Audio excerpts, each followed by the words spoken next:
안녕하세요. 바른신경외과 이유진 원장입니다. 네, 바른신경외과의 강무성 원장입니다. 네, 원장님 오늘은 네. 원장님 많이 하시는 수술인 바이폴라 유비 그러니까 양방향 내시경. 네. 카메라 울렁증이 있어서 양방향 내시경에 대해서 한번 여쭤보려고 하거든요. 이게 양방향 내시경이라는 게 어떤 수술인가요, 원장님? 양방향 내시경 수술은 이제 두 개의 절개, 한 1cm 정도 되는 두 개의 절개를 이용해서 한쪽에는 내시경을 넣고 한쪽에는 이제 수술 기구를 넣어서 디스크나 아니 협착 부분을 제거하는 그런 수술입니다. 이렇게 돼 있으면 척추뼈가 이렇게 돼 있으면 뼈가 돼 있으면 들고 있겠습니다. 이렇게. 네, 양방향 내시경 수술은 한쪽에는 이렇게 내시경을 넣고 한쪽에는 기구를 이렇게 넣어서 이 내시경으로 시야를 확보해서 이렇게 뼈를 또는 이제 그 안쪽에 있는 신경을 누르는 디스크를 제거하는 방법이라고 생각하시면 됩니다. 일단은 환자가 엎드려 있는 상태입니다. 네, 엎드려 있는 상태에서 이미 이제 마취가 되신 상태에서 이렇게 절개를 디스크 이제 주변으로 가운데 선이 디스크고 한쪽은 기구.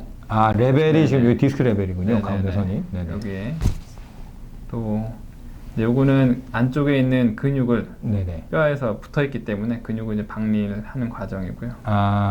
거기다가 이제 기구를 넣고 다른 쪽에다가 똑같은 과정으로 근육을 박리한 다음에 여기가 지금 보면은 그 내시경 카메라가 들어가진 거죠. 이렇게 하면 이제 안쪽에서 내시경을 통해서 이제 시야를 확보할 수가 있고 이제 수술하는 사람은 그 TV를 내시경이 연결된 그 화면을 TV로 연결해서 이제 그 부분을 보게 되는 거죠. 이게 원래 근육이 붙어 있기 때문에 여기에 이제 물을 주입해 가지고 공간을 만들어야지만 수술할 수 있는 부위에 이제 시야가 확보가 되고 시야가 확보가 되면 여기 이제 뼈에 밑에 뼈 밑에 신경이 있기 때문에 뼈의 구멍을 조그맣게 내는 드릴 과정이고 나머지 이제 신경하고 닿아 있는 부분에는 이런 펀치라는 수술 기구로 다칠 수 있으니까 드릴로 하다 보면 이제 휘말릴 수가 있으니까 그렇게 이제 제거를 하는 과정이고요. 남은 부분을 살짝 이제 정리를 더 해주고 깨끗하게 해주고 부분을 여기 이제 노란 인대, 황색 인대를 보통 이제 협착증에서는 이 황색 인대가 두꺼워져가지고 신경을 누르고 있는 양상이기 때문에 저 노란 두꺼워진 인대를 제거해주고 요거는 이제 열을 가해서 전기로 해서 열을 가해서 인대가 좀 쪼그라질 수 있게 하는 과정이라고 보시면 돼요. 밑에 여기 빨갛게 있는 혈관이 있는 구조가 이제 신경인 거고요. 그럼 이게 이제 앞에서 본 사진인 거고. 단면으로 봤을 때 이제 똑같이 그 뼈를 드릴로 갈고 인대를 노출시킨 다음에 지금 이 인대가 이렇게 부풀어 오른 거군요. 이 공간이. 근데 이거는 디스크보다는 이제 협착. 광범위하게 두꺼워진 부분을 제거해서 눌린 거를 풀어주는 방법이라고 보면 되고요. 신경이 확 풀린 게 눈에 보이네요. 저렇게. 이제 조금 더 여기에 이제 디스크가 누르는 부분이 있다고 한다면 그 부분까지도 제거를 해서 이렇게 포셉으로 당겨서 기구로 이렇게 해서 앞쪽에 있는 디스크가 신경을 누르는 부분도 같이 제거를 해준다고 보시면 되겠습니다. 일반적인 수술 방법하고 거의 동일하네요. 현미경으로 할 때랑. 그렇죠. 이제 사실 접근 과정은 기존에서 해오던 현미경 방법이랑 완전히 동일한데 장점은 기존 수술법하고의 이제 차이는 뒤쪽에 있는 근육하고 인대 부분을 좀 상당 부분 보존할 수 있다. 지금 아까 이제 동영상에서도 보면은 물을 채워가지고 공간을 확보하는데 그 부분에 있는 근육만 박리를 해놓은 상태이기 때문에 기존에 이제 수직으로 한 3cm 정도 절개를 해서 전부 다 박리를 한 다음에 시야를 확보할 수 있는 현미경하고는 이제 근육이 손상되는 정도가 좀 차이가 있고 요통, 수술 부위의 통증의 정도도 또 이제 기간도 좀 단축시킬 수 있는 장점이 있다 보시면 되겠습니다. 이게 그러니까 현미경 수술할 때 불가피하게 발생하는 뭐 이런 당기는 거라든지 이런 것들을 안 해도 되는.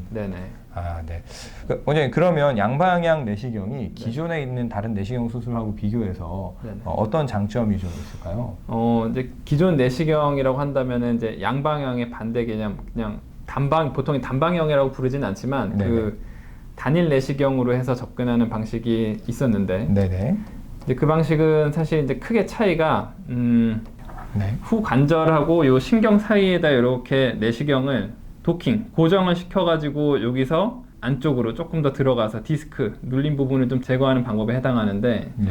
이런 경우에는 이 고정을 해야 되기 때문에 네. 협착이 심해서 만약에 이 뒤에 관절이 커져 있다든지 하게 되면은 공간이 나오지 않아서 이제 접근하기가 용이하지 않은 경우들이 많았고, 두 번째는 이게 고정이 돼 있는 방식이다 보니까 움직임에 제한이 많아서 사실 이제 그 시야나 아니면 접근할 수 있는, 닿을 수 있는 거리가 크지는 못했기 때문에 주로 디스크가 조그맣게 있어서 튀어나와 있어서 제거해야 되는 경우에만 국한해서 이제 제거를 할 수가 있었고, 좀 병변이 광범위하게 있는 그 협착 같은 경우에는 좀 접근하기가 어려운 경우들이 많았습니다. 이제 양방향 같은 경우에는 이 내시경의 움직임이 좀 자유롭기 때문에 비고정형이기 때문에 이제 시술자의 그 시야에 따라서 처음 접근하는 과정, 그 다음에 이제 이렇게 돌려서 안쪽에 이제 숨어 있는 부분까지 제거함으로써 이제 협착에서도 이용할 수가 있게 됐다는 뭐 장점이 있습니다. 아, 그렇죠. 이게 사실 수술하다 보면 결국엔 술자가 편해야 수술이 안전하고 빠르게 잘 진행이 되는 거니까. 네네. 그죠. 근데 그러면 제가 아까 단방향 내시경은 이렇게 하나의 포트가 들어가잖아요. 네네.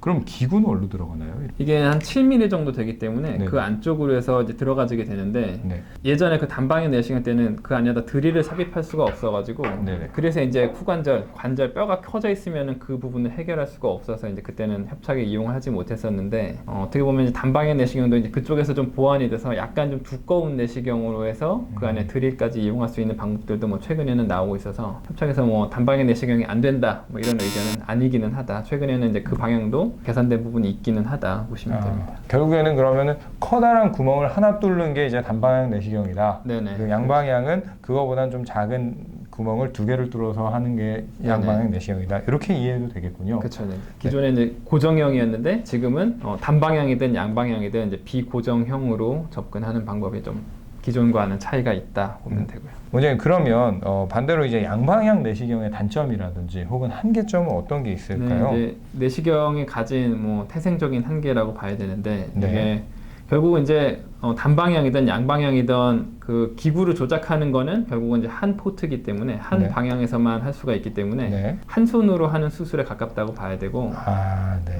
그 경우에 이제 가장 치명적인 부분이 그 신경을 싸고 있는 막이 찢어지면은 거기서 이제 누수가 일어날 수가 있는데 그 누수를 재건하기가 이제 까다롭다. 직접적인 보강을 하는 데는 취약점이 있다.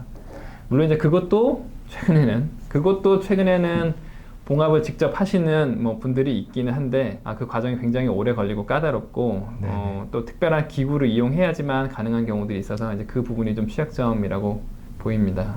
특히 그래서 이제 재수술, 유착, 그 신경이 달라붙어 있어가지고 신경막이 찢어질 수 있는 위험성이 아주 큰 환자분들에서는 좀 제한이 있을 수 있다. 위험성이 좀 따르게 마련이다. 좀 네. 그렇게 아주 막 재수술 같은 경우는 내시경을 그렇게 권장할 만하지는 않다. 개인적으로는 잘 권장하지는 않습니다.